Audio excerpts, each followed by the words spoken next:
রাঙামাটি পথের ধারে। গ্রাম এত অপরূপ সুন্দর। বাবা, আজ আমি ঘুটে বিক্রি করতে বাজারে যাব। কত দাম তোমার ঘুটে? 6 টাকা ঝুড়ি গো বাবু, 6 টাকা। এই নাও, আমি তোমাকে 100 টাকা দিলাম। এত টাকা দিলে কেন বাবু? আমার অনেক টাকা আছে, তুমি আমাকে বিয়ে করবে, তোমাকে আমি শহরে নিয়ে যাব। এই মোবাইলটা তোমাকে দিয়ে গেলাম কলমি, আমি শহরে গিয়ে সব ব্যবস্থা করে তারপর তোমাকে নিয়ে যাব। ততদিন এই মোবাইলে তোমার সঙ্গে আমার কথা হবে। চলে যা কাঁদিস না কলমি, বাবা, আমার মোবাইল, চোর। আমার মোবাইল। বাবুর একমাত্র চিহ্নটা হারালি মা। না বাবা, সোহাগ রাতে বাবু আমার গর্ভে আসল চিহ্ন দিয়ে গেছে।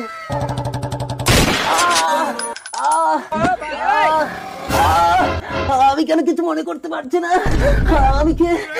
আমার বাড়ি কোথায়? মাথায় চোট লেগে শহরের বাবু সব ভুলে গেল। এখন কলমির পেটে সন্তান।